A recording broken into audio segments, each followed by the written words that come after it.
Hello and welcome to Run It Back. My name is Remco Rinkema, and today I'm joined by two-time World Poker Tour champion, legendary poker coach, the man, the myth, the legend, Jonathan Little is joining me to break down some 2019 World Series of Poker final table footage. We have the Colossus and the 5K 6 Max. So today, sit back, relax, ask all your strategy questions in the chat as we will watch two of these final tables back to back. But first and foremost, Jonathan, how are you doing in this crazy year? Is your sanity still on a good level? How are we doing? Oh, sanity. What a world we're living in. It's a crazy world. I am happy to still be in it, I suppose. But no, everything is great. I'm ready to run it back with you today. Awesome, man. I really appreciate it. I picked two final tables. You said no limit hold'em. That's my forte. We'll stick to the main game, not the funny games. And it's two final tables that are special in their own right because they're so different. Two very different formats: the 6 Max and, of course, the enormous Colossus field. $500 buy-in.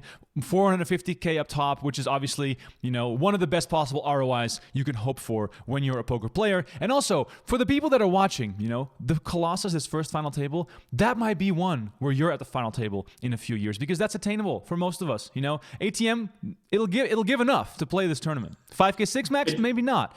Jonathan, let's dive into this real quick. An event like this, it's actually $400 buy-in, so even less from the ATM. Talk about how different this is from the regular main events that you play in the big buy-in events. The Colossus is an interesting tournament because you have players of various skill levels, right? Some people are really, really good, like good, solid, world-class no limit hold'em players playing every tournament. And then you also have just very recreational players. And I wrote an article about this a while back about how if you were a recreational player, this may not actually be the ideal tournament for you, because if you look at the winners and the people who make deep runs in this Colossus tournament that has thousands of players, many thousands of players, it's like all pretty good poker players in the end, which is kind of interesting. Let's say there's, how many people are in this thing? 5,000 or something like this? Yeah, it's 8,000. I don't know what it was. Yeah, I'm gonna tell you right now. I'm looking at it right now. So first prize is 451K. There were 13,109 entries in this event. Yeah, okay, so let's say 1,000 of them are good. Okay, let's just pretend. You get to the final table and there's like 6 or 7 good players out of the 9 at the final table, right? Which is 2/3 of the field. So somehow the vast majority of the final table is made up of pros, despite relatively few people in the field being pros, which implies that over this long tournament, the good players get to extract their edge very nicely, which gives them a very, very high return on investment. Wow. So, I get the idea that anybody can play this tournament, and it's very basically inexpensive in terms of the buy-in. But if you are a recreational player and you think you're at a disadvantage to the pros, you'd probably be better off playing a random $1,000 turbo tournament or something, because then if you look at the final tables of those, this might as well be just a random selection of the field.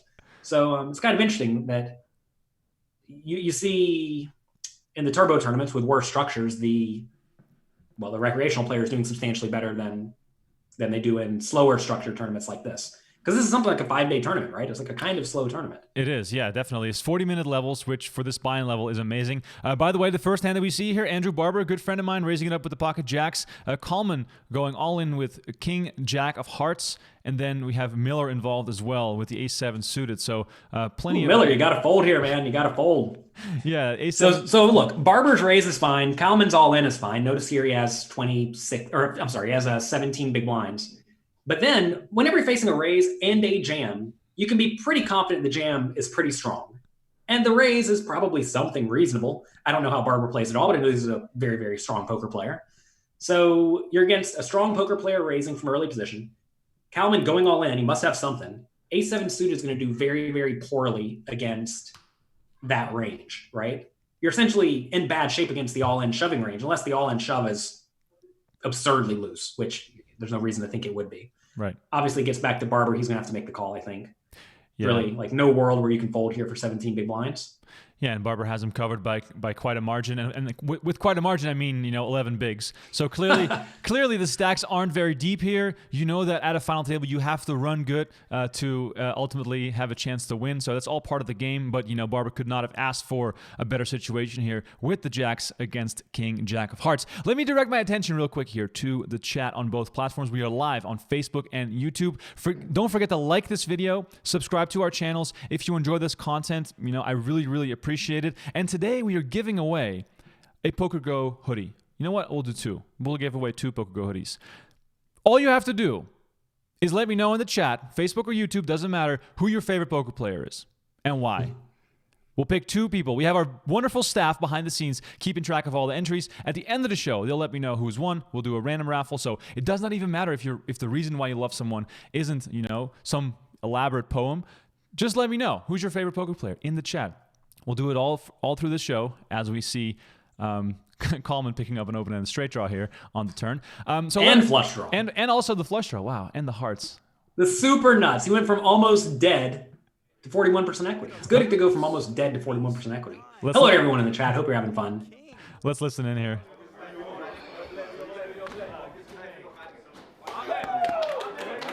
Great sweat. There's the fist bump. By the way, the way Andrew celebrated there, perfect.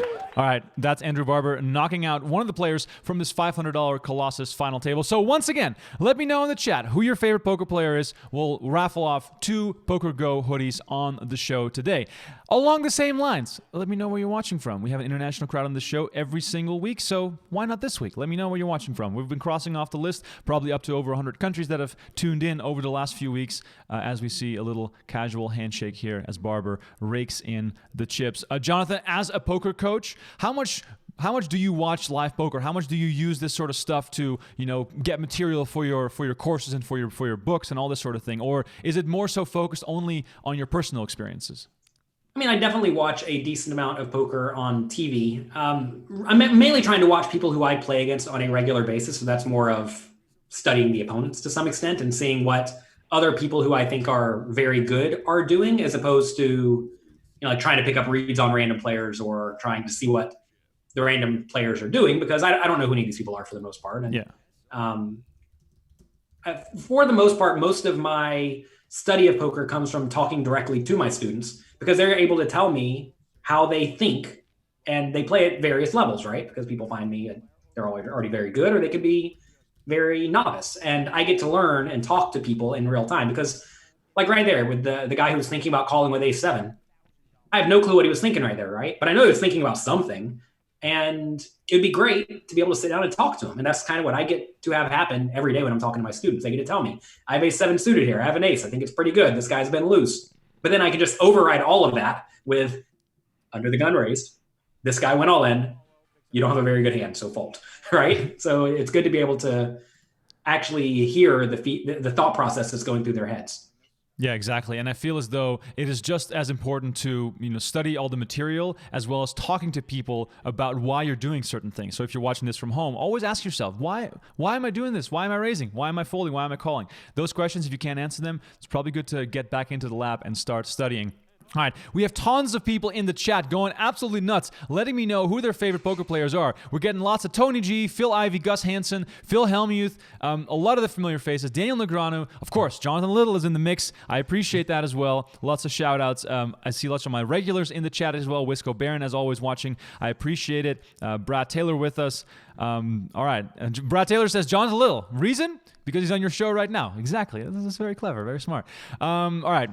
Keep those entries coming for who your favorite poker player is, as we are looking at aces versus kings. Ryan Depaulo, of course, animated character, vlogger on YouTube, won a WSOP online bracelet in a Whole Foods parking lot earlier this summer, and now he is all in and at risk with the best hand in poker. As Kapelas picks up pocket nines, look at his face. He's like, oh man, this hand's pretty good, but really in this same analysis I just went through, right? Where all in and call, okay. Nines does not do so well against an all-in and call. Easy fold. Requires no thought. When 2 people are all in at the final table, the second guy clearly has something.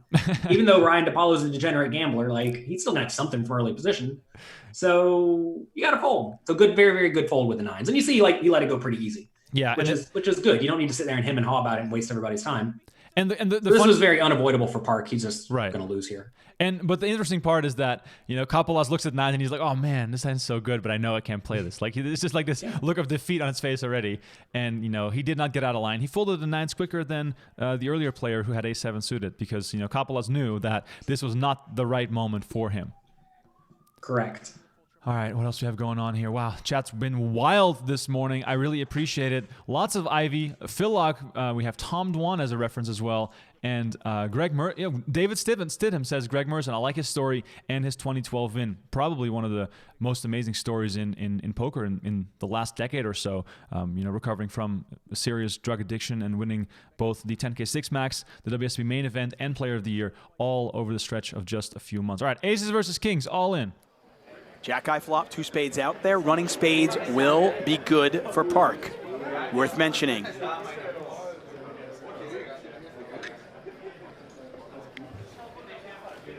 I mean, the turn is like 91% chance to be a spade, right? Because we have to have a sweat.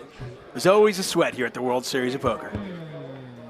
And when there is no sweat, the king comes on the river. 4 diamonds, no sweat whatsoever. Exactly. Park with just 2 outs. Otherwise, Depaulo will double up to 97 million. No sweat on the turn. River card has to be paint. There has to be a sweat, Tuck.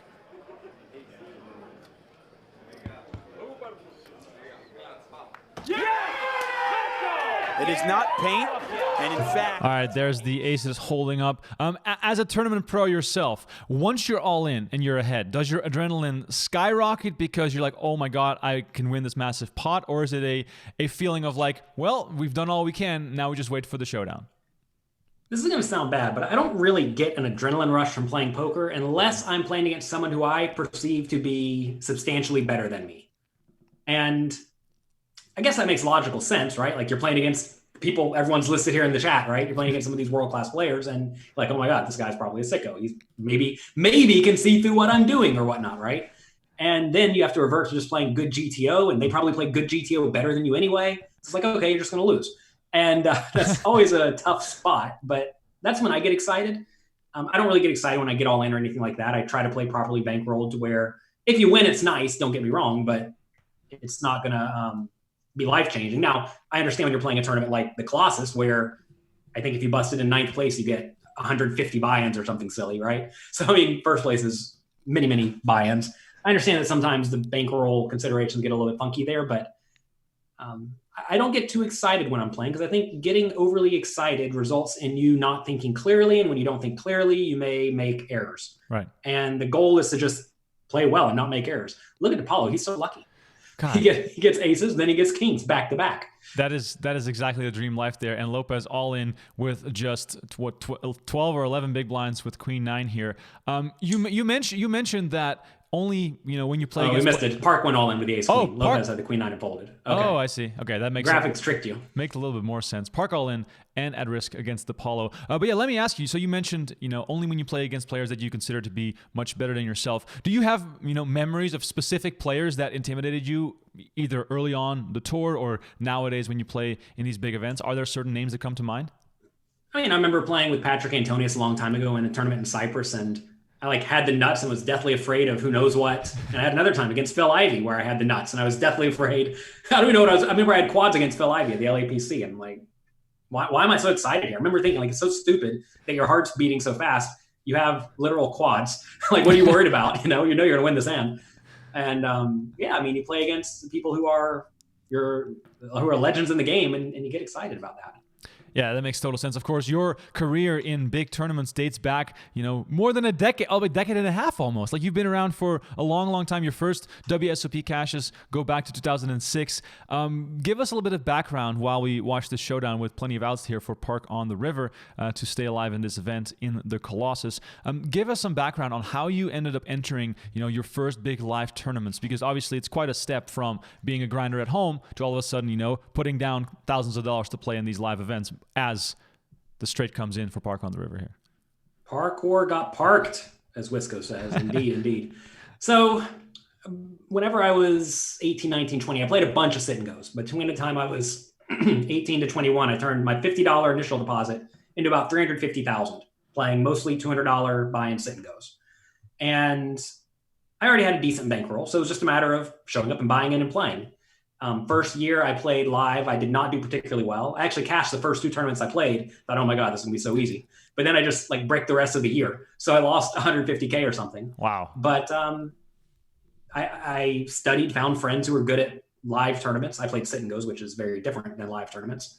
And kept showing up and playing great. And I knew I had a game I could fall back on to grind out money, like the sit and goes, right? I could just always go back and play those if I needed to make money. So just kept buying in, kept firing. And then eventually I started winning them. I mean, looking back at your results, obviously, that first PCA final table in 07 was massive. You get fifth for 300K. Was that life-changing money, or were you already in sort of a, grind where that seemed to be just inevitable with what you were playing? I don't think I ever really had a point where I'm like, oh my God, this is going to be life-changing, because nothing really changed whenever I turned $50 into 300,000. I think I cashed out no money until I had like $200,000 in my account, because I wasn't even playing for the money. I didn't need money. I was a kid, right?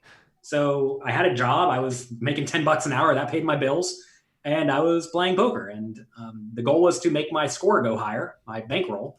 And if I cash out that money, it's no longer in there, which is not a great thought process. But the way I thought back then, the way a lot of people thought, and I had way too much money in the various poker sites. And I like any amount of money I win would not really change my life at any point, because I'm already doing what I want to do, right? I mean, if you're already doing exactly what you want to do, then you don't need to change anything. Right. It's always nice when you make 3 threes when you have the ace and the queen, or against the ace and the queen. Yeah. I mean, Park just hit the straight to double up against Depaulo. Now he's a lane with ace 3 against Colossus ace queen and just spikes 2 threes. No big deal here. He's playing great. Yeah, definitely. The deck's also, putting some wind in his sails. But then in later in 07, in May, when a kid, as you refer to yourself as, gets $1 million score, what's that like? Did you feel like you were on top of the world? And go back to that moment for me. I remember rewatching the WPT final table where Mike Sexton says, "Smile, son, you just won $1 million." But I remember thinking, because I actually spiked to win the tournament. I think I got in with ace 2 against ace 7 or something, and I made 3 twos. It's good to make trips when you're all in and dominated. And I remember thinking, wow, I just got it all in and got super lucky. That's annoying. Now everyone's going to think I'm lucky fish, But it's like, I'm probably not the most self-aware when it comes to my feelings. I just try to show up and do good work. And did I feel like I was on top of the world? Not really, because I don't think I've ever necessarily felt like that. I don't know. I think I try to make the things going through my mind have a purpose. And if I start feeling like I'm on the top of the world, I may start making dumb decisions, like going to the club and spending all the money partying, or playing games that are way too difficult for me to beat, or who knows what, right? Like, who knows what you can do if you start being irrationally confident. And to be fair, maybe I should have been more confident. And I'm sure that if I took more, intelligent gambles throughout my career, I'd probably be in a better spot today. I mean, a lot of people quit sit and goes before I did and started playing cash games, like Phil Galfond and Dave Benefield and Andrew Roble. We all used to play sit and goes every day together, and they all quit before I did and started playing cash games. And I was sitting there thinking, oh man, all the good players just quit the sit and goes to go play cash games. This is great. And I made more money at the sit and goes then, but they were making even more money at the cash games, right? And then they got to go play with Guy and they got to win all the money. And I didn't. I was happy to make my guaranteed free money. They were happy to gamble a little bit more in exchange for potentially winning, actual life-changing money, 5s, 10s, millions of dollars. And, maybe I missed out on that by not having an immense amount of confidence, or maybe not having an immense amount of gamble. I'm not sure. But how did I feel when I won? I was annoyed that I spiked on the guy. Oh my God. I love all the things you just said, and I'll break it down with some more questions. But first, I want to give some more love to the chat. People are asking, what are we watching today? Are we not watching high stakes poker today? Well, this is kind of high stakes, but it's not a cash game. We're watching tournaments from the 2019 WSOP. This is the $500 or $400 Colossus final table with Andrew Barber, Georgios Kapoulas, and Ryan Depaulo, and clearly life-changing money at stake for most of these players probably who've never been in a spot this big. And after this final table, we're jumping straight into the 5K 6 max with some real heavy hitters. Joao Vieira, we have Olivier Busquet at that final table, so plenty of exciting tournament action to watch, because today I'm joined by Jonathan Little, one of the premier poker coaches in the poker universe. So, who better to have on the show to break down some of these tournament hands than a poker coach himself? So Jonathan will talk more about his coaching on the show today. And let me remind you that both on Facebook and YouTube in the chat, if you let me know who your favorite poker player is, we are keeping score, and we'll pick 2 winners at the end of the show to who win a PokerGo hoodie. So let me know who your favorite poker player is in the chat, and I will keep track of that I will pick 2 winners at the end of the show. If you have questions for Jonathan, also please drop them into the chat, because I'm more than happy to ask some of your questions to Jonathan. And Dan Bell already says, Jonathan is a great mentor for sure. Awesome advice, has totally changed my game. Jonathan, I'm pretty sure that it never gets tiring hearing that from people that you've coached.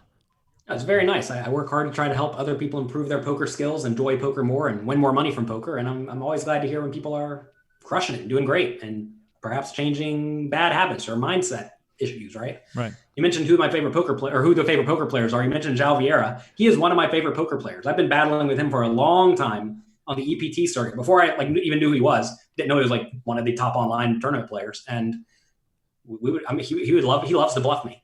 And I in turn love to call. It's a real treat playing with him every time I try to play with him. I actually tried to hire him as a coach, but he's not doing any coaching right now. I have a training site, PokerCoaching.com, by the way. We mentioned earlier about how I get to learn a lot about how people think by speaking with them on a regular basis, right? And one big aspect of PokerCoaching.com is we have these interactive quizzes, over 1,000 of them, where it's basically like you're going to play a poker hand, and then me or one of the other coaches is basically going to give you feedback on all of the possible options you should take.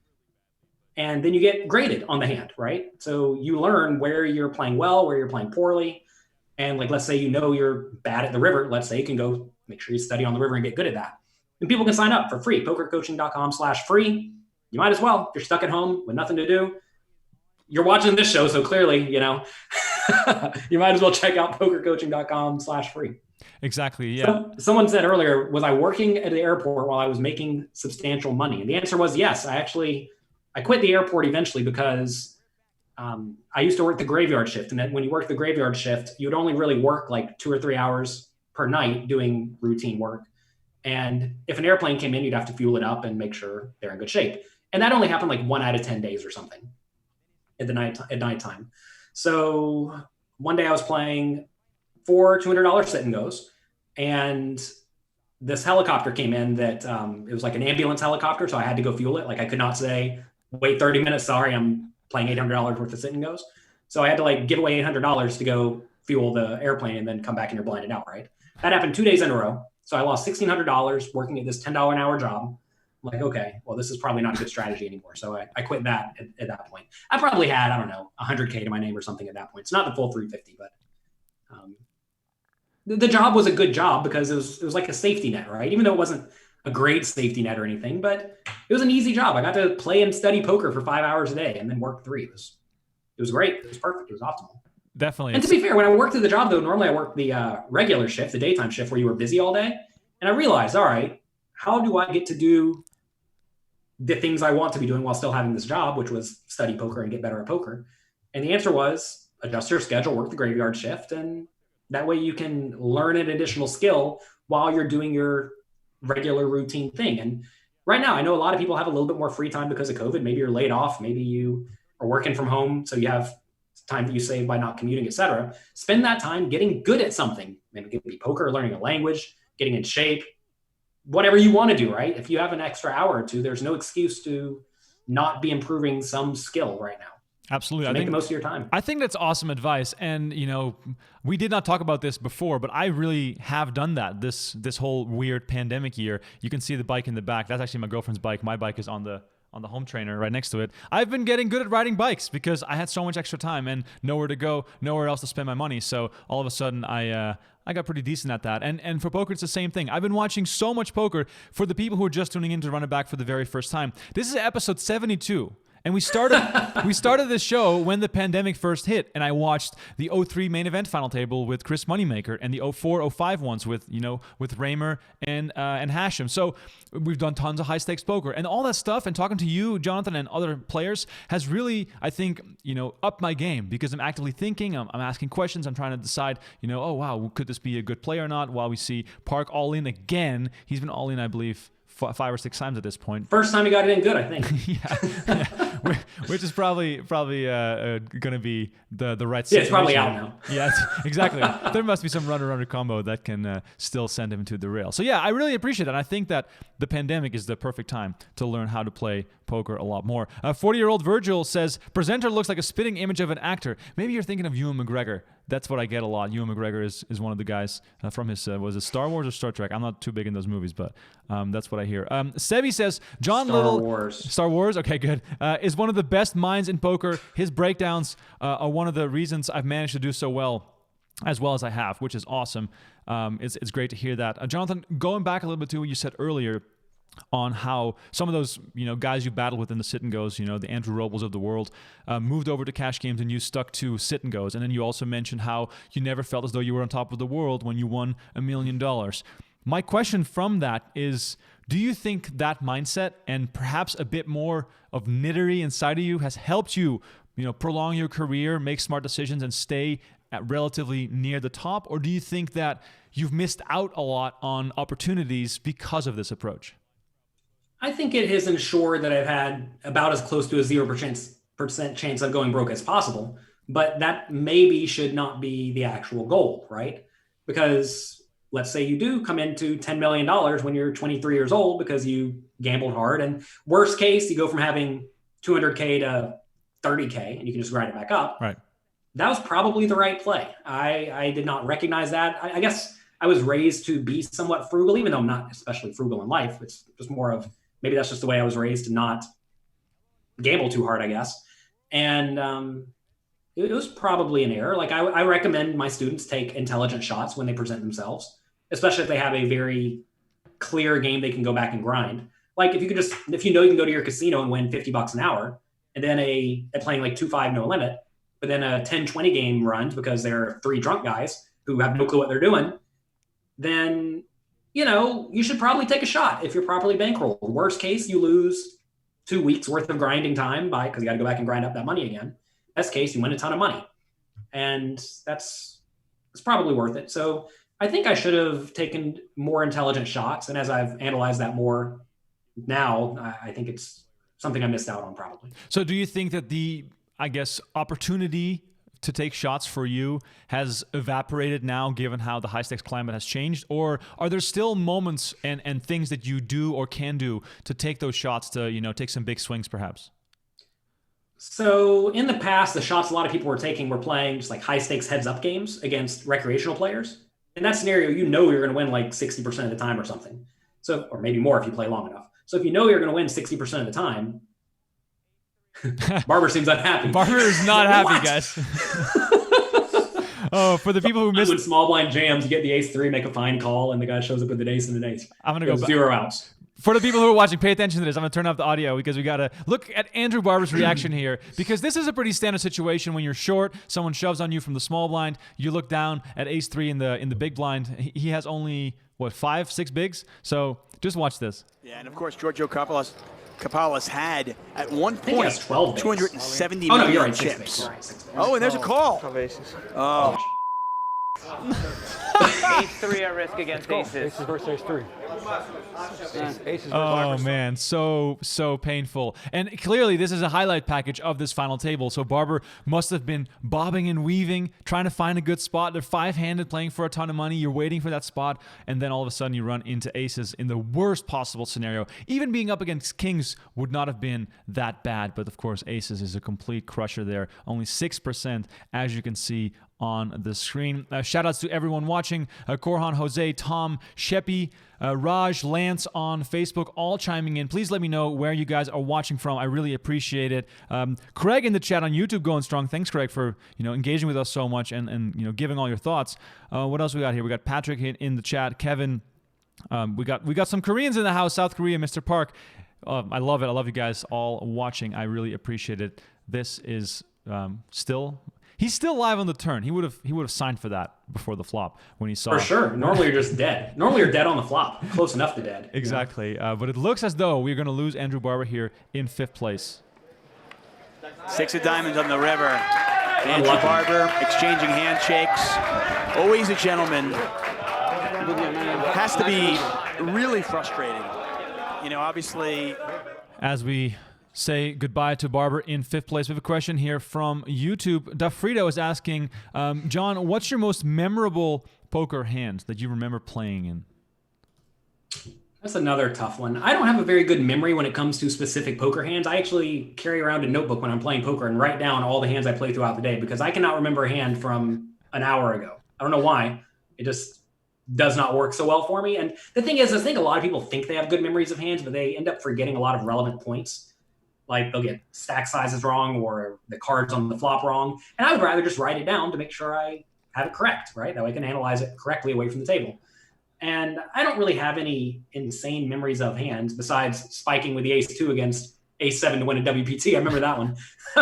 Well, maybe that's it. But yeah, maybe that's it. Yeah, I mean, it's not an especially exciting hand. We were both shallow stacked. We had like 10 big blinds each or something, a very standard spot. Right. But I remember that because I maybe it was life-changing money, as Remco said here. Getting $1 million dumped on you when you have 300K is good.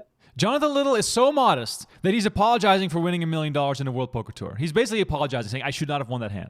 I'm sorry. I should not have won that hand. But what you should have done and what you should not have done at the poker table when it comes to your winnings is completely irrelevant. It's important to realize that you're going to win some tournaments where you get it in poorly over and over. Like, look at Park here. He's got all the chips, and he's gotten it in bad like 6 times. That's okay. Sometimes it happens. Sometimes you're going to get hit by the deck. Don't feel bad about it. And other times you're going to play great.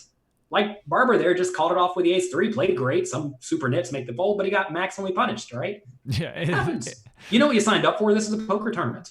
Exactly. You're going to lose sometimes when you have the best hand, and you're going to win sometimes when you have the worst hand. So do not feel bad about results, especially when you get lucky. Right. Some people say, oh, sorry, like you're sad the other guy lost or something. But like, you're trying to beat them, right? You're supposed to try to beat them.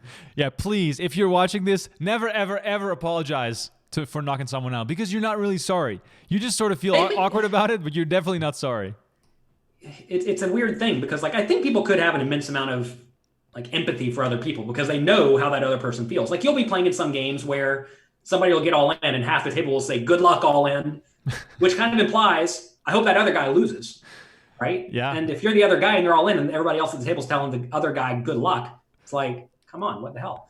But that's because people really don't want to go broke. They feel the immense amount of pain when they go broke. Why? Because they are not biologically conditioned to know that going broke's normal and it happens. And also, they're probably playing drastically under bankrolled.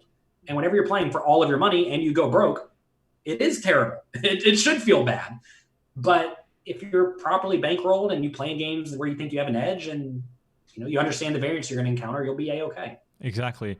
We have another all-in here. Lopez all-in against Park. What a flop for Park here with Queen 10 flopping the King, Queen, Jack, the pair, and the open and the straight draw. Of course, Lopez can still make Broadway as well. As we see the showdown here with a heart on the turn. Also, for everything is coming up Park so far here at this final table. I just want to say thank you all so much for the shouts in the chat. We got some questions coming in, so I will make sure to ask those shout-outs as well to Lance Michael on Facebook. He says, Jonathan, your shove charge has helped my short stack game immensely. So another compliment coming in here. Austin Emmerich says that Darvin Moon was his favorite poker player. Sad to hear that the passing of Darvin Moon earlier this year. Definitely one of my favorite characters to have ever watched play both in person and on the final table of the WSOP main event. I did a run it back show with Joe Cada earlier this summer, or when it was still summer, and we broke down that final table and we talked about Darvin Moon a lot, and Darvin messaged me after the fact that he really loved seeing that and hearing Joe talk about that final table. That was a neat one, actually. I was there coaching one of the players, Steve Begleiter. That was a lot of fun, and we did a lot of coaching for that. I went to his house in New York, actually kind of how I ended up in New York. We played lots of simulation games. We studied a ton, and he got really good in that time period between. It was in November 9 back when they did that. So they had 2 or 3 months off. One time he flew to Vegas. We drove from Vegas to LA to play the tournament at the Bike, and then he final tabled the thing. So it was like he was just crushing it. He was devoting himself to poker and doing great. There are a lot of people like that who are recreational poker players who have good careers and families, and they're busy. But if they really sit down and devote themselves to getting very good at poker, they very often can. And then Steve went to the final table, played great. He basically lost 2 flips and was out. But I mean, like, what are you going to do? You're going to lose your 2 flips and you're out. But I think he took 5th place, and it was a very good experience. So that's actually an interesting topic that you bring up, and please keep the chat coming on who your favorite poker player is. I am giving away 2 PokerGo hoodies on the show today.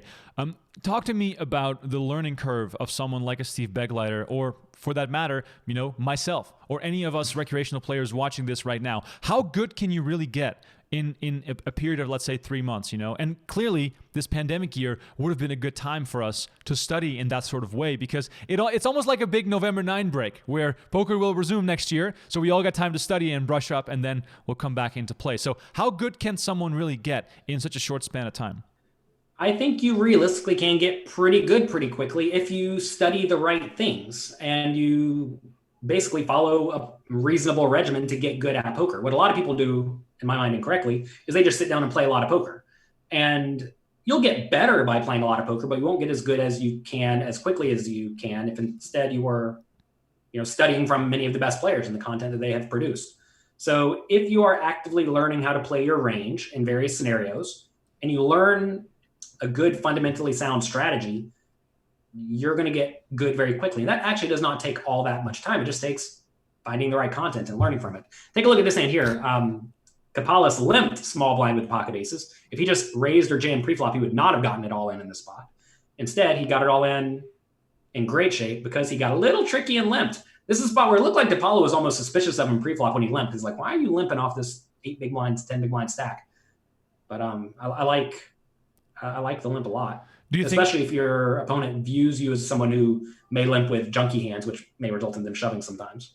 And once Depaulo makes a pair short stack, you just can't fold. Yeah, that's what I was going to ask. When Depaulo sees that 8, and even though there's an overcard, is that pair in this case, always strong enough, or are there also reasons to question the limping range and whether or not he's playing a tight one there? That's a tough one. Here you have to figure out what your opponent's actual strategy is, right? Typically, if you make any pair with 6 or 7 big blinds, whatever it is, you're not folding. You're happy about this. But if you are very convinced this player is getting tricky and trappy, maybe you pick up a physical tell that you think is extremely strong, or maybe he's been jamming every hand before and now all of a sudden he limps. Maybe alarm bells really should be going off. When he bets the flop, maybe you just call, turns a king, he's going to bet it again, then you just you fold. Maybe that's what you're supposed to do. I don't make a whole lot of big folds. Turns out when you fold, you have a hard time winning the pot, and I like winning pots. So I try to play in a manner that results in me not having to fold all that often. But that's a pretty nasty spot. And seeing the aces limp there definitely should make you be cautious in those scenarios, assuming small blind had been jamming there or jamming in similar spots previously. Right. We are down to heads up here in the 2019 World Series of Poker Colossus. So if you're just tuning in, there's $450,000 up top. We are watching a replay of this final table, as every single final table of the main event that was broadcast during this summer is now available on PokerGo. You can watch the full live streams if you want, great study material, or you can watch these highlight reels, which is 45 minutes per final table. You get all the action, all the eliminations of all the final tables that we did show during the 2019 WSOP season, along with the main event and all the other coverage that is out there. So if you missed any of this action, or if you want to chime into it, what is it? What is that on the table? Is that a melon? That's a melon. Hold on. There's a melon. Or maybe it's a nut. Could it be a spaghetti squash? I don't know what a spaghetti squash looks like. This is very mysterious. Let us know in the chat. What do you think this is? Maybe it's a giant nut. That'd be really funny. So speaking of small blind strategy, I just wanted to look this up. I have a poker coaching app, by the way. I don't know if people can see my screen here, but you see this app here? Yeah. You see this? Yeah, we can see it. Yeah, perfect. This basically gives the GTO strategy in the small blind when everyone folds to you 10 big blinds deep. And it is not a shove or fold strategy. If you use a shove or fold chart, you're lighting your money on fire. You're allowed to limp or min raise. So anyway, GTO strategy here is actually to limp with 7s or better, looking to limp and then call it off, 10 big blinds deep. I know here we're playing 8 big blinds deep, so it's a little bit different, but you should have a limping strategy where you limp a lot of hands that can profitably limp call, like pairs and good big cards, limp a lot of junky stuff like 7-3 suited, Jack-6 offsuit, because you're getting really good odds, and then jam all of the other decently strong hands, good ace-eyes, king-eyes, queen-eyes, etc. So please do not think you're supposed to only shove or fold. And we have these charts available in the Poker Coaching app. If you're a Poker Coaching member, you definitely have access to all of that on the web as well. So check it out, pokercoaching.com/free. Go get the app. Exactly. Use it. That's super useful. And we have charts for all sorts of stack sizes, by the way, not just 10 big blinds. We have all the way up to 100 big blinds. And we're going to be adding cash game charts soon with no ante, with rake, et cetera, et cetera. Wow. I definitely need one for like 2 big blind stacks because that's usually what I'm down to in most events that I play. Well, fortunately, if you follow the charts, you won't get down to 2 big blinds. Oh, good. You will have shoved way before then, most likely. I appreciate it. For the people that are wondering, we have obese lemon, mango, big lemon, honeydew melon. That's not a honeydew. I'm still on the fence. I think it might be a squash, but let's keep these guesses going. This is actually the most fascinating part of this final table so far. What is the fruit or vegetable that Georgios Kapoulas is using? It's maybe a play on Johnny Chan, who used to have an orange at his table. I haven't seen him sniff the lemon/mango/squash, so I'm kind of curious to see what people think of what that is at the final table. We are playing heads up.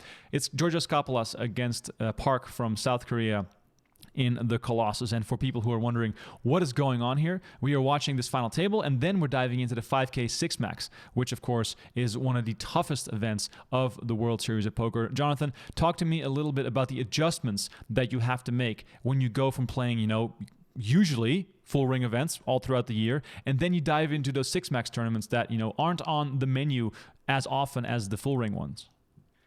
This is going to sound overly simplistic, but I don't think the games are actually all that different if your opponents are all playing well too. Essentially, you just need to assume the first 3 players at the table folded.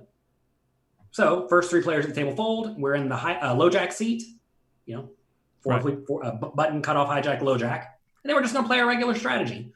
So, I mean, in reality, if you want to get super nitty gritty on it, you should play slightly different ranges, but not a whole lot changes. However, a lot of people will play way too loose 6-handed because they think they have to be involved in every pot. And other people will think under the gun 6-handed is the same as under the gun 9-handed, which results in them playing way too tightly. So if your opponent's going to be making various mistakes like playing too tight or too loose, then of course you should be adjusting accordingly. But when you're playing against all good, fundamentally sound players, not a whole lot actually changes. Right. Well, that's good to know. It's a good, easy adjustment that you can make. So just keep that in mind when you play 6 Max. The first 3 players have folded. In this case, there's only 2 players left. It's Kapoulas all in for 78 million at 5 million, 10 million blinds.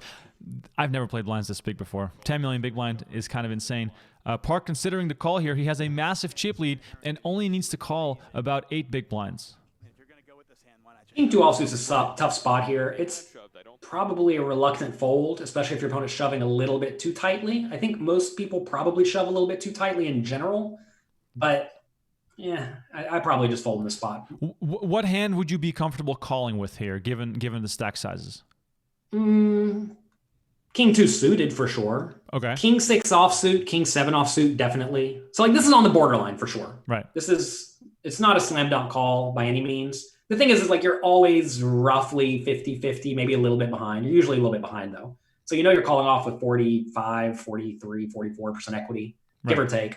But as your opponent is shoving more often, you should be more inclined to call. Right here, you see he gets in with 35%, which is kind of a bummer, right? You would hope you have the overcards. Look at this. And overcards, unfortunately, at the time, so you're the favorite. Look at how he makes the call. This is my favorite kind of, whatever, I'll just call. Look at how he had the same thought process I just had, right? He's like, what are you going to do? Here, look. Bang. Oh, I love that. All in for Park with King Deuce against Ace 3. 35%. 35% is pretty good. Basically a coin flip in my book. Was this only 5 big blinds, by the way? I thought it was 8 big blinds. It was 8. It was 78 million, so 7.8 big blinds. Someone said 5 in the chat. If it was 5, I would definitely call. Right. Making sure I'm talking about the right thing here. Yeah, so we can clearly see that Kapoulas is all in for 88 million, which means that Park had to call an additional 78 million. Cool. All right. So really 9 big blind all in, basically. Yeah, that's true. Yeah. So I think it's probably a fold, but like if you told me you wanted to call here, I don't hate it. Let's listen in on the showdown. Oh, wow. Wow. Unbelievable. I mean, that's when you know it's your tournament. When every single all-in goes your way, and you get it all in here before the flop for the bracelet, and you just rip off a pair of deuces on the flop to make 3 of a kind here. One of my friends' last name is Park as well, and he actually runs pretty hot too. We call him the Wizard because he makes wizardly plays and seems to always get there. So maybe people with the last name of Park are lucky. Yeah, that must be it. I definitely think that there's something in there. Yeah. Can we get an 8 on the river, please? Chop it up. Yeah, that'd be nice. Park cannot Park cannot lose this hand.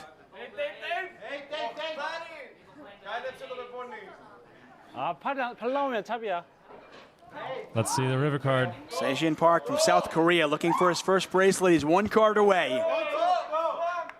Jack of spades, and that's it. Full house. Sometimes it is your day. Shake hands. Wow.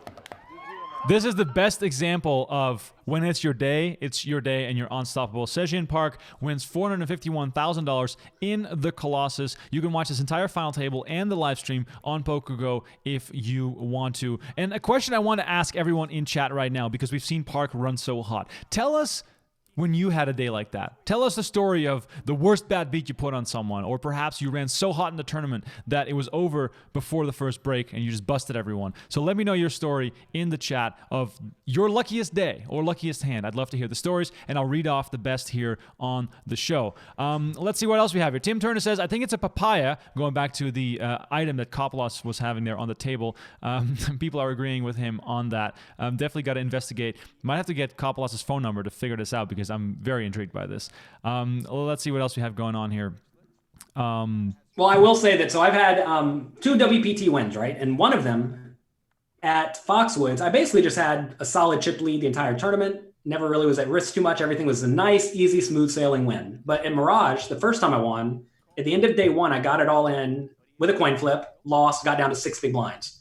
Then on day 2, I just won like every hand. And then on day 3, I won every hand. And on day 4, I won every hand. And so one of my biggest wins, I just ran ungodly hot. And the other one is just a normal tournament. So sometimes you're going to get lucky. And it's nice when you do. I'd rather be lucky than good. That's always the way I look at it. I'd rather be both. Yeah, it's true. We moved into the second final table of today's Run of the Back show. And by the way, don't forget to like this video and subscribe to the channel. I really appreciate it. This is the 5K 6-max. 815 players entered. It's a $758,000 top prize. We are 6-handed. Barry Hutter, Olivier Busquet, Pierre Calamusa, Jamie O'Connor, Joe Cada of WSOP main event fame, and Joao Vieira from Portugal. So that's the lineup here at the final table as we see Barry Hutter and O'Connor clash in a pot here. So clearly a different dynamic. These are all top-level players, and they beat out a field that included many of the world's best. Jonathan, were you mixing it up here in this event? I'm sure I was. If I was in Vegas at this point, I was. I had a child right around this time. I think I had a 6-month-old baby. So the last few WSOPs, I've only went out for the beginning and then like a week before the main event towards the end, and I'd say for like 2 or 3 weeks at the end, so I'd skip some of the middle tournaments.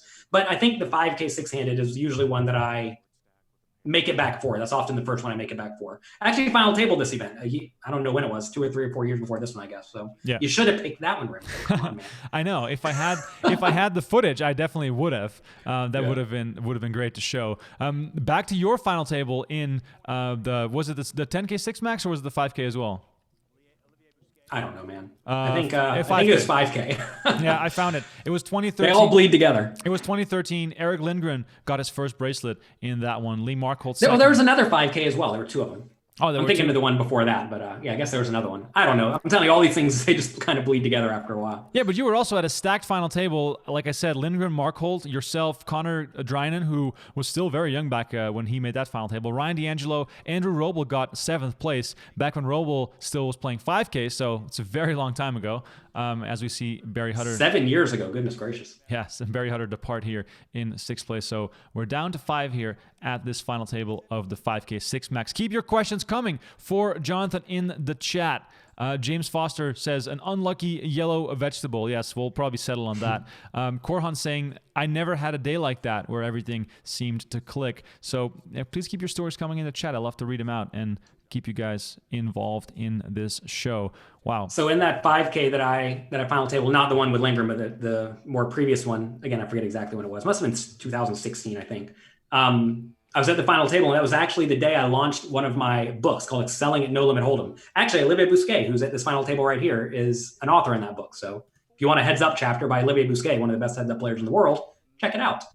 But I was thinking, wow, I'm going to win this bracelet, and I'm going to launch a book, and it's going to be fantastic. And it was great. I mean, like Mike Sexton wrote for it. Phil Helmuth was there. We had a great launch party. And it was a great time. Wow, that's awesome. Yeah, poker books have definitely evolved a lot since I bought my first book when I was probably 17 years old. It was David Sklansky, Hold'em for Advanced Players, and then I got Dan Harrington on Hold'em. Those were my first two books. I still have. So you're a very tight player, probably. Yeah, the M was a big concern for me. By the way, actually, I saw the question in the chat earlier. Is M still a thing? And please explain for the people who are unfamiliar what that concept means, and does it still apply?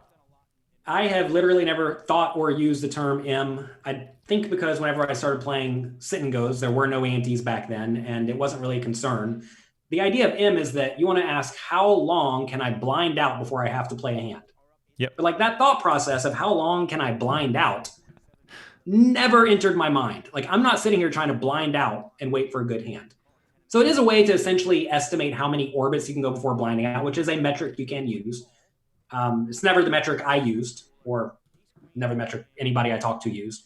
But a lot of people read that book and it helped them get good at poker. They went from being loose, splashy, bad to tight and aggressive. And it turns out if you're tight and aggressive, you're probably not going to be the biggest winner, but you're certainly not going to be the biggest loser either, which is a big improvement for a lot of people. Right. And also, back when I was reading Harrington on Hold'em, it was like, if your M is under 10, you should consider going all in before the flop. So it was the blinds plus antes and how many orbits it would take you to, like Jonathan said, blind out, which, is definitely no longer referenced in that way. We basically talk about how many blinds do we have and, what do we do if we have to shove or fold or limp. Limping is also a thing that's gotten more and more popular. We see Joe Cada all in here against Pierre Calamusa with ace queen against ace king. Joe Cada, born to be lucky. Joe Cada's had some good luck in World Series events. Definitely. And he just spiked 2-pair on the flop against Calamusa to, hopefully survive and stay in this tournament. Jobet says, read this. Thank you. Is this past play tournament? Yes, it is. This tournament is from the 2019 World Series of Poker. All of these final tables are available on PokerGo. And Jonathan Little and myself are breaking it down for you. So if you have any questions, please send them in. And please let me know where you're watching from. We don't have that many responses to that question this week. Last week, we had people watching from all over the world. We had people watching from Georgia, and I don't mean the state, I mean the country, which was really, really cool. So yeah, always looking to see where you guys are watching from. Let's see what's happening on YouTube. Wisco Barron says, you watch too much poker when every tourney on the show you've seen before. Wow, Wisco, you must be the biggest fan because there's even some final tables that I haven't seen, and it's actually my job to do some of this stuff. So that's pretty funny to hear. Jonathan, if you see a final table like this, does it get your juices flowing? Are you antsy to get back playing again? Because I know, of course, this year things did not really go well, and we can't really play big live events. Do you miss it? Yes, I didn't think I would miss it. I was thinking whenever people were saying, "Oh, you're going to probably be home for 3 or 4 months," I'm like, "Oh, good, I'll take a vacation." But now I definitely want to go play poker. That said, I don't really know when I'm going to go play poker anytime in the near future, because I'm certainly not going to go sit in a room with 1,000 other poker players, all breathing on top of each other, touching the same chips, et cetera, et cetera. It's just not practical in the world that we live in today. And I'm interested to see how casinos eventually deal with it. Because I know some casinos are running smaller tournaments in terms of field size, but if they ever want to have a big convention center type tournament again, they're probably gonna have to do something different than just throw everybody in a room and tell them to go. Yeah, I feel as though maybe an event on an island where everybody has to, get tested before you can go to the island, turning into an all-inclusive resort type situation would be. Well, but even then, though, the problem is I'm dealing with this because I may have to travel in the near future. But whenever you come back home, there's a 5-day period where you will not show symptoms. You'll test negative, but you'll still have it.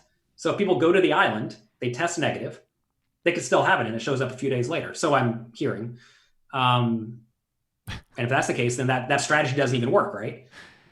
And so it's tough. It's so complicated. What's less complicated is breaking down this hand. Joao Vieira raises from the button, and Joe Cada goes all in for $3.3 million with 10-9 suited from the small blind. Jonathan, what are your thoughts? And by the way, look at Cada's face. He does not look too happy with himself.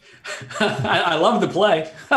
If you could freeze that on Cada, and Joao knew he looked just like that at that exact moment, he probably has a way easier call with the King Jack suited. It's a pretty tough spot with King Jack suited here, but I know Joe Cada likes to jam pretty wide. And to be fair, jamming wide is good. I like to jam wide too. But I definitely like the shove from 10-9 suited. You could call if you think the player in the big blind's like really weak and really passive, and they're never going to re-raise you. But big blind here, I think, was Olivier Busquet, who's a great player. You know, he's going to play well. So you really want the player in the big blind to fold. And also, you have to presume Joao on the button, who has a bigger stack than small blind and big blind, should be opening quite wide. And this is probably what Joao's thinking here. He's thinking, okay, I'm supposed to be raising wide. Cada knows I'm supposed to be raising wide. Cada likes to jam wide. This king jack suited is probably near the top of my range to the point that I should call it off. Because he's probably raising, I don't know, 70% of hands on the button here, whereas maybe like normal GTO strategy, like 50-ish%. He's probably raising 70%, maybe 80%. And if he's raising 80%, I don't think he can fold king jack suited. And then it's unfortunate. And then in this situation as well, Cada is just as short as Pierre Calamusa, so they are both the two short stacks, which of course gives Cada less reason to worry about ICM because he's already at the bottom of the list there. He's all in though for 20 big blinds. That seems like a lot for many players. It is a lot, but I mean, it's what else are you gonna do? You can call here and then check fold every time you miss after the flop. That's not particularly great. You could 3-bet small, but then have to fold if you get jammed. That's definitely not great. I mean, I like his jam, and I think Joao probably should have made a hero call there. It's definitely close. I mean, you see him sit there and tank over it forever, right? So clearly it's definitely a borderline spot. Maybe he was thinking in this scenario that Cada is not going to jam too wide because he has 20 big blinds. The other short stack has 20 big blinds. They're highly incentivized to just hang out and not do anything silly. But to be fair, like this 10-9 suited could have been near the bottom of Cada's range to begin with, right? Because he's not jamming too many worse hands. Maybe Joao thought he was actually jamming like every ace-x type hand. If he's jamming every ace-x type hand, you should probably fold your king-jack then because you're just behind a lot, right? Whereas if he's jamming more suited connected type stuff and stuff like jack-8 suited, then you should be way more inclined to call because then you're going to be dominating Cada more often. And it's interesting too because, of course, Joao has the chip lead, and for him to invest these kinds of chips against Joe Cada, who's always a very strong player, who he's out of position against, he doesn't want to be doubling that guy up as well. So the tournament dynamics also play into this a little bit. And here we have you don't want to double him up, but you also don't want to let him keep jamming on you over and over because now the next all-in is going to be more expensive. That's true. And so now you actually have to fold more often in the future, which is not really what you want to have happen. And like I played with Cada a decent amount, and I know he is pretty aggressive with a shallow stack. And if I know a player is pretty aggressive with a shallow stack, I think the play is to just call. Because worst case, Joao gets down to a medium stack, which is not where he wants to be, but it's still very playable. Maybe he was thinking that, or to be fair, maybe at this final table, maybe the players to his left were all playing kind of tight and kind of passive. And if that's the case, then sure, you should overfold there because they probably have better hands than normal. Pretty unavoidable spot for Olivier here. Easy all in, I think. Cada raised button. Olivier shoved it all in for 30 big blinds or so, but only 22 big blinds for Cada, something like that. 23 big blinds. Yes. Easy all in with sevens, and the sevens really is not all that different than like 10-9 suited. Right. Probably play them at least kind of similarly. Yeah, and clearly we're going to see tons of all-in confrontations here at this final table as these players aren't going to be trying to get these pay jumps because the stacks are all pretty similar. So they're just playing their stacks, they're playing their own styles, and Busquet is just unlucky to run into kings because that is not the only hand that Cada will be having there. There's going to be plenty of hands that he'll be raising, and of course this time it did not work out, and he runs into the pocket kings of the 2009 WSOP main event champion. All right, let's see if this river card can help Busquet. Jack of diamonds. And what an amazing turn of events. Joe Cada, who Cada was definitely one of the short stacks for quite some time, and now he doubles up again, leaving Busquet with only 7 or 8 big blinds. So definitely getting on the shorter side of things. Jim Brown says, I'm a big Doyle Brunson fan. Aren't we all? Jim, we are all big Doyle Brunson fans. There's someone watching from Pakistan and the Philippines. I love hearing that. See, we're getting more and more international as the show goes on. Still getting some guesses on what the magical vegetable was that Kapelos was having in front of him. I really appreciate that as well. Let's see on YouTube where people are watching from. Zain is saying, watching from Corona Island. I'd love to know where that is. Hopefully the beers are free. We have Boston in the house. Oh, what else? We have Barbados and India in the house. I love hearing that. Let's see what else is going on here as far as locations. I think that's about it.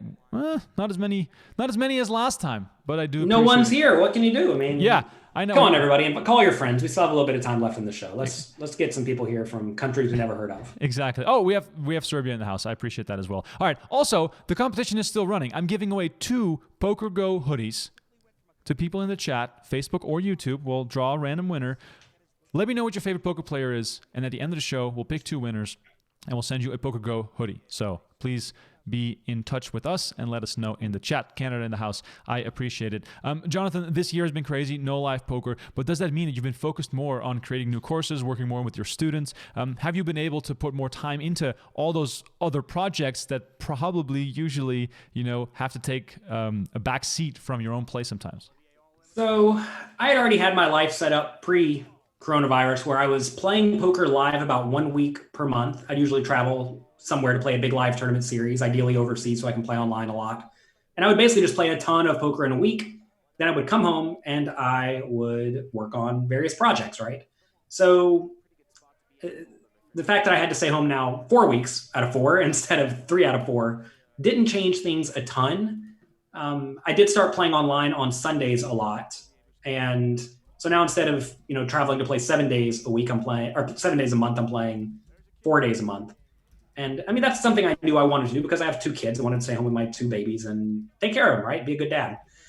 And that didn't change all that much. But I have had a few big projects I've knocked out over the last few months. I had a new book come out, Excelling at Tough No-Limit Hold'em Games, which I wrote with many of the absolute best online players in the world. It's been a lot of fun. It's the guy, John Van Fleet, Ape Styles, one of the biggest winners online. Giraffe Ganger, one of my poker coaching coaches. He was #1 player in the year a year or 2 ago. Vlada Stojanovic, he has a great chapter on ICM. I learned how to play better at the final table because of him. I thought he was a pretty good final table player until I studied all of his work. He actually won the Stadium Series tournament for $1.5 million about a month ago. So nice run for him. Wow. And you can check that out. I think you can get it at jonathanlittlepoker.com/tough. Or you can just find it, Excelling at Tough No Limit Hold'em Games. So I knocked out that. I have a tournament course coming out that's going to be gigantic. The most in-depth tournament course you could possibly ask for. It's about 1,500 slides long. Wow. It's going to end up being about 40 hours long with a bunch of quizzes, a bunch of interactivity. It's going to be big. I don't think it's actually going to end up being for everyone because you're going to want to have to sit down and actually study a pretty good amount to get through it. But it's going to teach you everything you need to know to succeed at poker tournaments. That'll be coming out in late November at the site. If you're a Poker Coaching Premium member, it's just going to be included for you. Everything I make now in terms of video content and everything my coaches make for poker coaching is just included if you're a Poker Coaching Premium member. There's no upsells or anything like that. So that's coming out in late November. Then I have another book coming out next year. Can't talk about it yet. It's a secret. And secrets. We love secrets on the show here. It's only a couple thousand of us here together. So, who are we really talking to? That'll be out next year at the World Series of Poker. Hopefully, if the World Series of Poker happens. If not, at World Series of Poker time. All right. That's the real question. Is World Series of Poker going to happen next year? Oh, man. Yeah, people in the chat, let us know. Do you think the 2021 WSOP will have cards in the air June 1st? Let's put that date out there. June 1st. In Las Vegas. In Las Vegas, yes. No online, nothing. Give me your best guess, or set a line, put a price on it. What do you think? Is it going to be a favorite or not? Jonathan, give me a number. I mean, I'm not a virologist or an event planner, so I don't know for sure. But I mean, I think I'd bet against it at this point. Is pessimistic as that sounds, I'm not trying to be pessimistic, just trying to be realistic. Right. I would have to think it's not going to happen because no major events are happening. But I don't really see it changing all that much. But are you saying, plus 300 odds wise or plus 1,000? I think it's just plus a little bit, plus 150 or something, or plus 120. Okay. I don't know. I just don't know is the right answer. Yeah. What would I be happy betting on? I don't know what I'd be happy betting on. What's a real line? I don't know, man. I think it's probably not going to happen 60% of the time, 62% of the time. They're, of course, going to postpone it as long as they can in case some regulations change or safety requirements change or whatever. But I don't know. I wouldn't. Even if it happens, I may not even go. Right. That's the other thing is that if I feel like it may not be safe, then I might not even end up going. So it's tough. Well, the good thing is that we can all study and study and study and study and be ready for whenever it is that poker does come back. We're three-handed, as we saw Busquet and who else? Calamusa depart in quick succession, and now Cada is battling again with Joao Vieira here on the flop. Cada made a raise on the flop after Vieira continuation bet here with the 8-5 on 4-6-4. Jonathan, please take us through this as they go to the turn. Yeah, so Cada puts in the raise on the flop purely for value. And Vieira elects to call, which may seem a little bit loose, but he has a gut shot, has an overcard. And it turns out overcard and gut shot are good here. He had to put in, I think, 650K or something to win 4.5 million. So he needs to realize whatever it is, 15, 18% equity. And he probably had 15 or 18% going to the turn, which shows you he knows what he's doing. And I'm telling you, he's an absolute sicko, one of the best players in the world. And now he got a pretty bad turn, so he's probably going to get out of the way. That said, if he gets the vibe that Cada is weak for some reason, he may just get after it. He is not afraid to run big bluffs. He's ran plenty of bluffs on me, some successful, some not. I've tried to run plenty of bluffs on him, some successful, some not.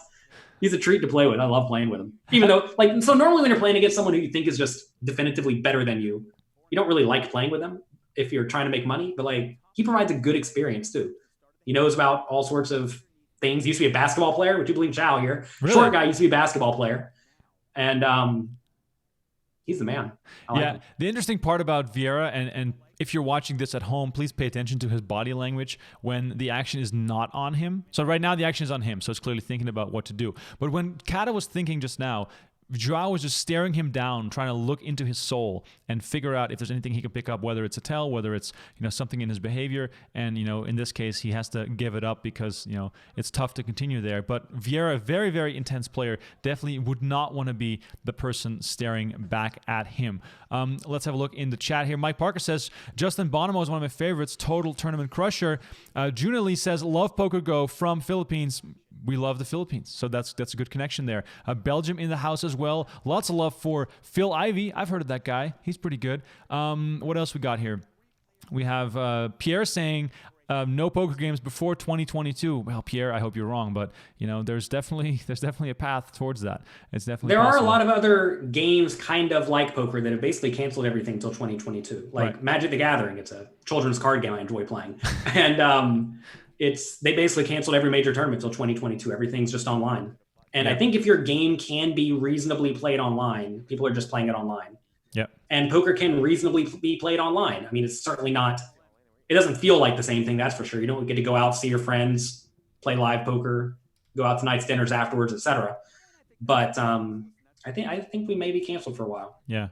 Here's O'Connor all in for $3 million at blinds 125K, 250K. Vieira thinking about it with king queen suited on the button. Gotta call this one. Right? Yeah. Gotta call this one. King queen suited is the nuts. Come on. O'Connor's the short stack too. This is a spot where O'Connor should be heavily incentivized to jam wide because he's the shortest of the three stacks by a decent amount. And unless he thinks Vieira is going to just be a lunatic against Cada and blast his stack off, I don't think that you can justify folding the king queen suited here. Right. So why is he taking so long? I don't know. He thinks through everything. Got to make sure you're not screwing up. He did make the call, though, you see. Right. He did make the call. All in here with a coin flip for O'Connor's tournament life. Right. The worst case scenario is your opponent's got, ace nine.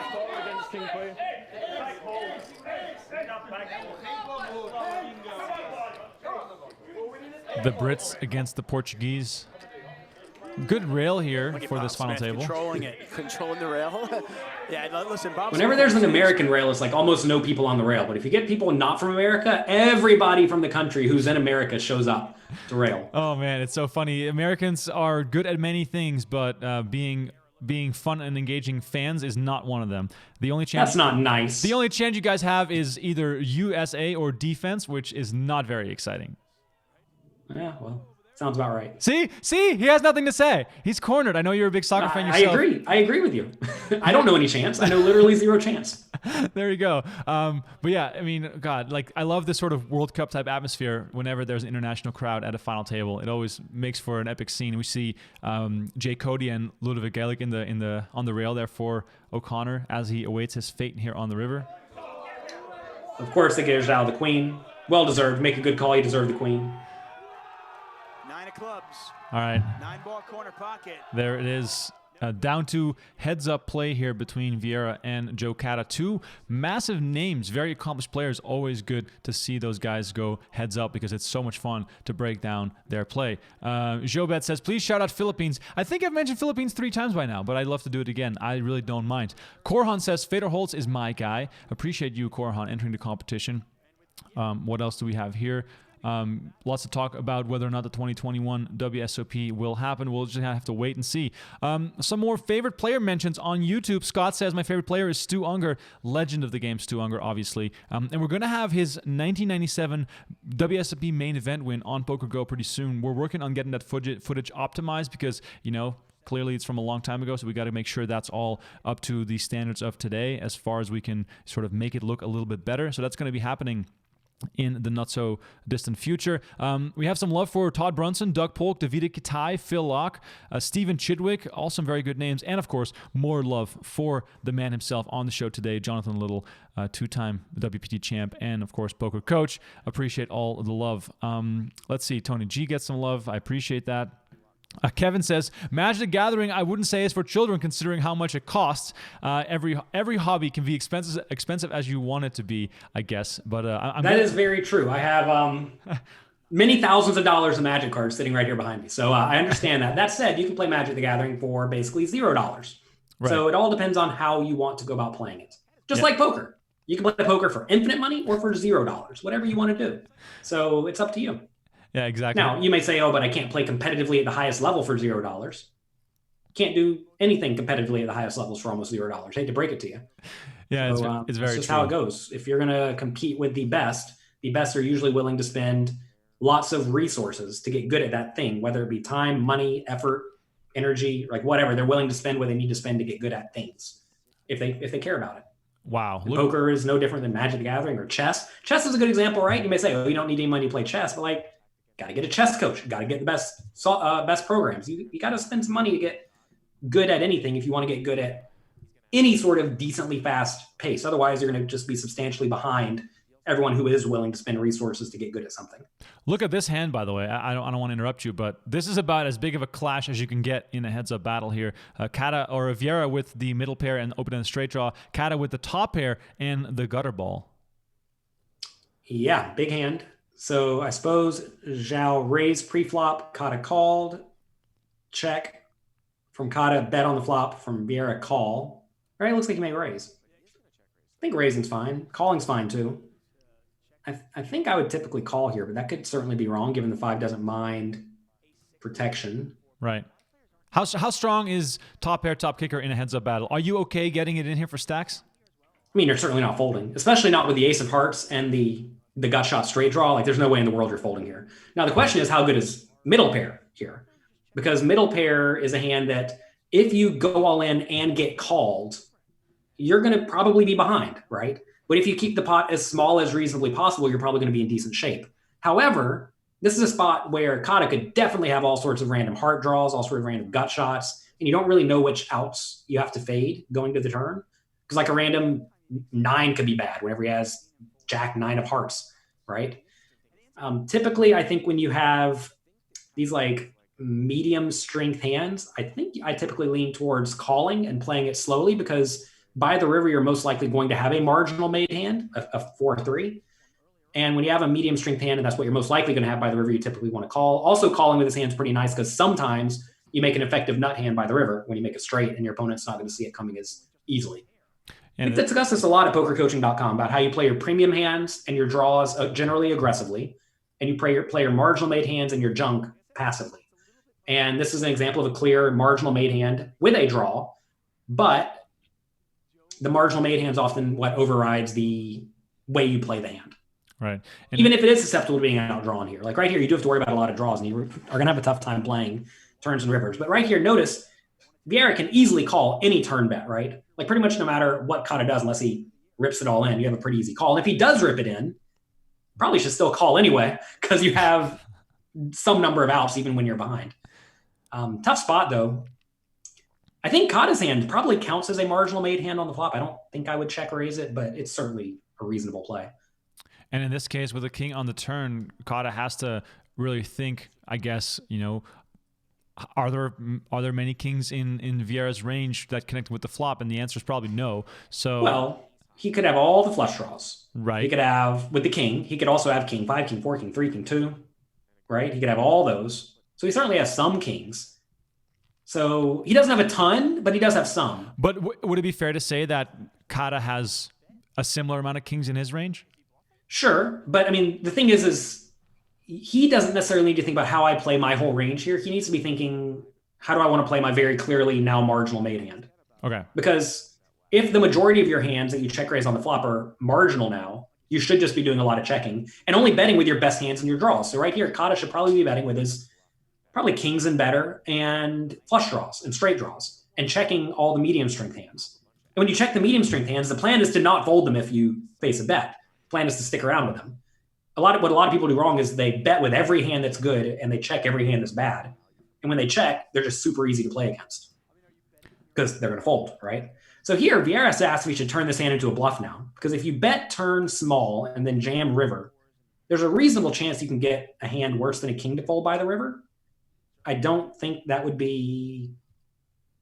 I mean, it's an aggressive line, and I'm not sure if Cada would actually fold, but I wouldn't hate it. I think I'd probably just let it go check, though. Yeah, I was going to say, given the fact that Vieira's hand is, oh, wow, this is a great card. Wow. I mean, he has a marginal made hand, right? Both players on the turn have a marginal made hand at this point, where if it gets checked down, they both have a decent chance of winning on average. I know clearly what I'm way at here, but they both have a decent chance of winning on average if it goes check.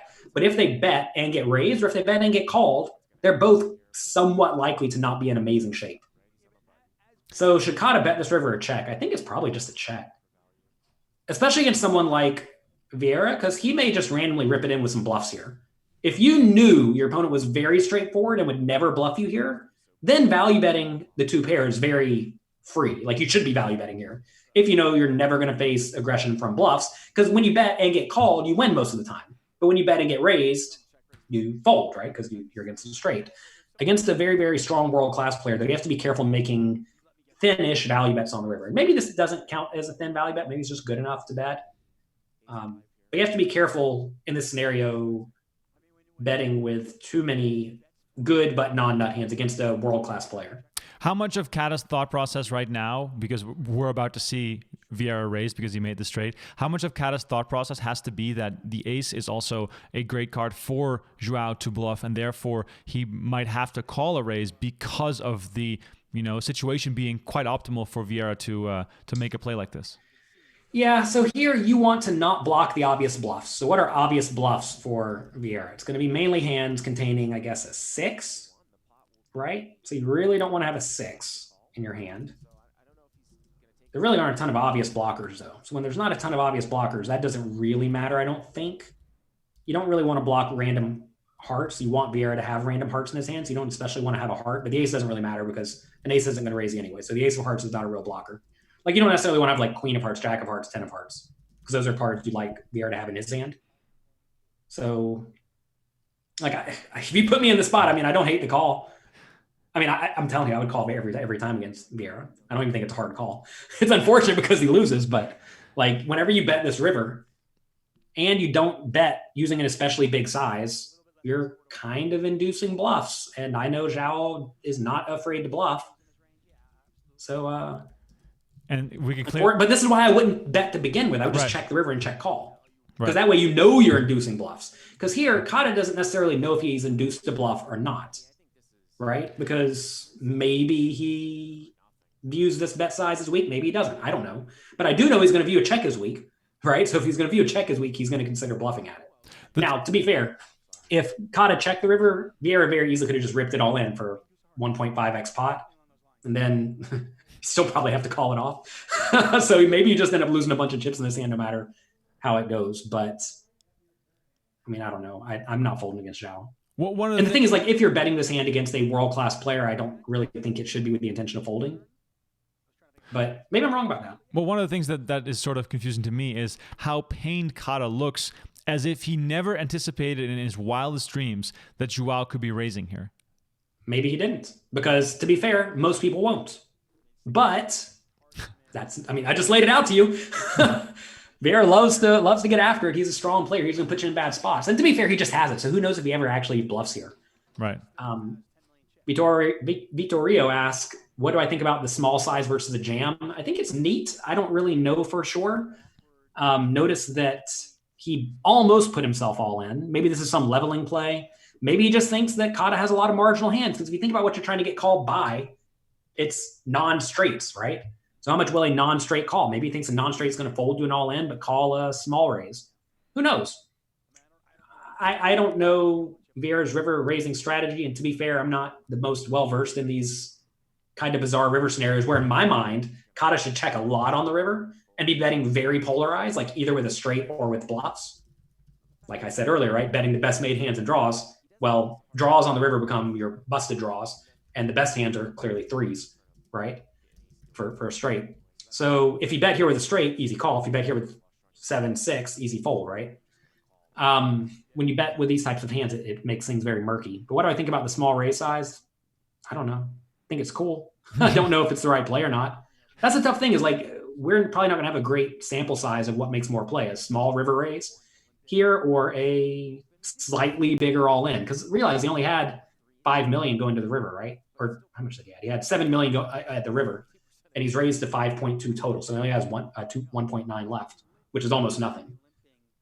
So kind of a neat play. And people love saying things like, if you raise small, it looks strong. If you go all in, it might look weak. But of course, those things also work both ways, because at the end of the day, poker is such a leveling game when you play at the highest level in particular that you cannot discount anything and sort of put it into a box like that. Well, so I will say that it's either all a leveling game or it's not a leveling game at all, because maybe you can look at this bet size and say, oh, is it strong or is it weak? Or you can say, I don't know. Should I call based on what my hand is and what my strategy is? And you basically ignore your opponent to some extent. Because at the end of the day, you can't really control your opponent all that much, but you can control your strategy very much, right?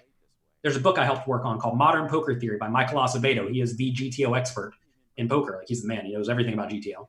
And that's a big part of what he discusses. And it's also a lot of what I teach at poker coaching is that you are in control of you. You're not in control of your opponent. Who knows if this raise size is small or weak? You don't know. There's no way of knowing unless you have a big sample size on exactly this opponent or the player pool in general, which you're never going to have in this bizarre, random, weird river raising scenario. So you can kind of ignore the sizing. That's probably what I would do in this scenario. And you're going to be right sometimes and wrong sometimes, but I think this is a reasonable bluff catcher. So whatever, got to find a call with a reasonable bluff catcher once you played it this way. But that said, I don't like the river bet to begin with. He does make the call, and I think it's a fine call. That's one of the few hands that makes sense. It's kind of a suited connector, obviously a low suited connector.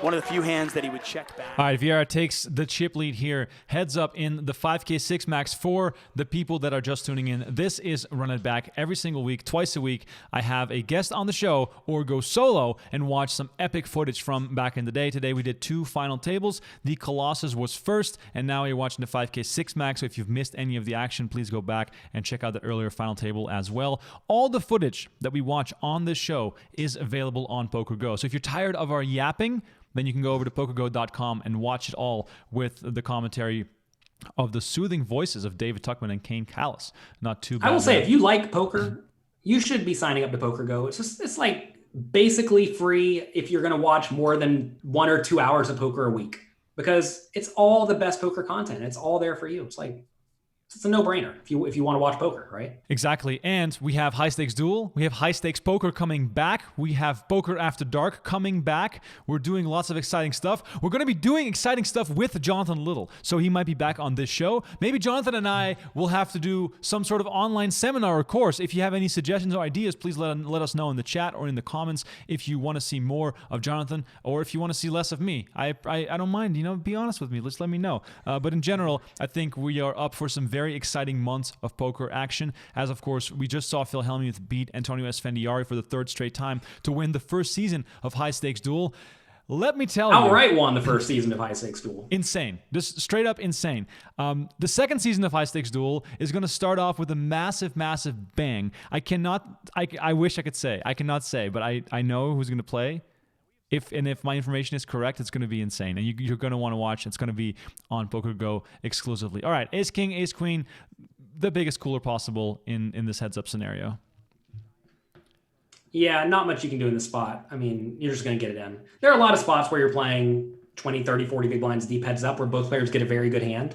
And neither player is making any sort of an error by getting it in. And sometimes that's what poker devolves to. And that's okay. Understand the game you signed up to. Sometimes you're going to win, sometimes you're going to lose.